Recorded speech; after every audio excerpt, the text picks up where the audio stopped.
हम सब अपने चारों तरफ देखते हैं। नई सड़कें बन रही हैं, सरकारी स्कूल चल रहे हैं, अस्पतालों में काम हो रहा है। पर तभी सोचा है कि इन सबके लिए पैसा आता कहाँ से है। दरअसल इन सबके पीछे एक बहुत ही पावरफुल इंजन काम करता है, और वो है राज्य का वित्त विभाग। आज हम इसी इंजन के अंदर झांकने वाले हैं। और इस पूरी पड़ताल के लिए हम सीधे सरकार की अपनी एक रिपोर्ट का सहारा ले रहे हैं। मतलब ये कोई सुनी सुनाई बात नहीं, बल्कि वो दस्तावेज है जो बताता है कि सरकार खुद अपने पैसे का हिसाब किताब आखिर रखती कैसे है। तो सबसे बड़ा सवाल यही है कि लाखों करोड़ों लोगों के टैक्स के पैसे को आखिर कौन संभालता है। कौन है वो जो तय करता है कि ये पैसा कहाँ, कब और कैसे खर्च होगा। इस पूरी विशाल जिम्मेदारी के केंद्र में सिर्फ एक ही विभाग है, वित्त विभाग। तो चलिए इसे एक एक करके समझते हैं। हम देखेंगे कि ये विभाग राज्य का फाइनेंशियल ब्रेन कैसे है, ये हमारे पैसे के बटुए को कैसे संभालता है, नियम कौन बनाता है, और सबसे जरूरी कि इन सब का हमारी रोजमर्रा की जिंदगी पर आखिर असर क्या पड़ता है। वित्त विभाग को आप किसी भी राज्य का फाइनेंशियल ब्रेन समझ सकते हैं। हर एक आर्थिक फैसला, हर रुपए का हिसाब किताब, सब कुछ यहीं से कंट्रोल होता है। ये पूरे सिस्टम का एक तरह से कमांड सेंटर है। तो सबसे पहले बात करते हैं इसके सबसे अहम काम की, राज्य के इतने बड़े खजाने को रोज बरोज संभालना। मतलब पैसा आता कहाँ से है और जाता कहाँ है। और यहीं पर सरकारी रिपोर्ट से एक बड़ी दिलचस्प बात सामने आती है। राज्य का सारा पैसा एक ही जगह नहीं रखा जाता। इसे संभालने के लिए असल में 3 अलग अलग बटुए या खाते होते हैं। पहला और सबसे बड़ा बटुआ है संचित निधि। इसे आप राज्य का मेन सैलरी अकाउंट या करंट अकाउंट समझ लीजिए। सरकार की सारी कमाई जैसे टैक्स इसी में जमा होती है, और लगभग सारे खर्चे भी इसी खाते से किए जाते हैं। दूसरा है लोक लेखा।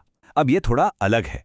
इसमें वो पैसा होता है जो सरकार के पास तो है, लेकिन वो पैसा सरकार का नहीं है।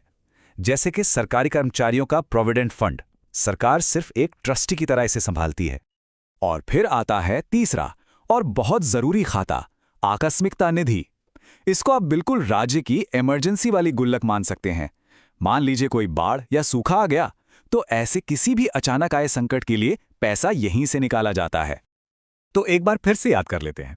संचित निधि यानी रोज का खर्चा, लोक लेखा यानी अमानत का पैसा, और आकस्मिकता निधि यानी इमरजेंसी फंड। 3 खाते और तीनों के मकसद बिल्कुल अलग। लेकिन रुकिए, वित्त विभाग सिर्फ एक कैशियर की तरह काम नहीं करता, ये नियम भी बनाता है। असल में जब बात पैसे की आती है तो यही अंतिम नियम निर्माता है। यही वो विभाग है जो पूरे सरकारी सिस्टम के लिए वित्तीय लक्ष्मण रेखा खींचता है। रिपोर्ट का ये हिस्सा देखिए। ये जो लिखा है ना, ये कोई मामूली बात नहीं है। इसका सीधा सा मतलब है कि अगर सरकार का कोई भी फैसला, चाहे वो कितना भी छोटा क्यों ना हो, अगर वो खजाने पर जरा सा भी असर डालता है तो उसे वित्त विभाग की हरी झंडी के बिना लागू नहीं किया जा सकता। ये एक तरह का वीटो पावर है। इसे और आसान भाषा में समझिए।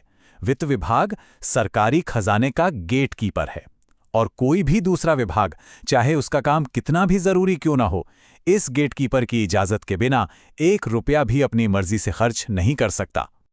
तो ठीक है, पैसा भी है, नियम भी हैं, लेकिन ये कौन देखेगा कि पैसा सही जगह और सही तरीके से खर्च हो भी रहा है या नहीं? यहीं पर वित्त विभाग अपनी तीसरी भूमिका निभाता है, एक सख्त प्रहरी की और एक चतुर सलाहकार की।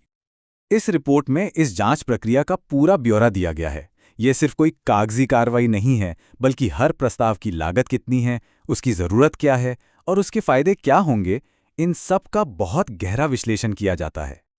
तो देखिए ये प्रक्रिया चलती कैसे है। सबसे पहले कोई भी विभाग एक प्रोजेक्ट के लिए फंड मांगता है। फिर वित्त विभाग उसकी पूरी फाइल की बारीकी से जांच पड़ताल करता है, और जब वो पूरी तरह से संतुष्ट हो जाता है तभी जाकर उस खर्च को मंजूरी मिलती है।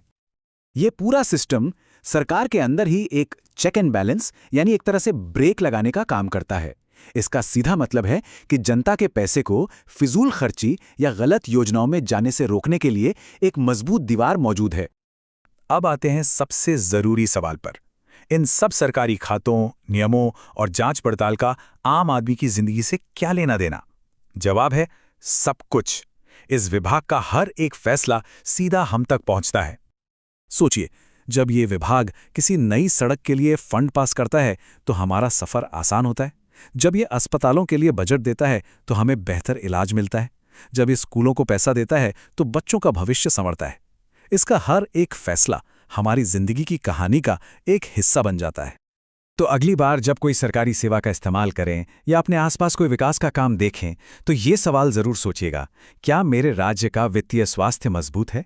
क्योंकि अंत में किसी भी राज्य की तिजोरी की सेहत ही उसके नागरिकों के भविष्य की सेहत तय करती है।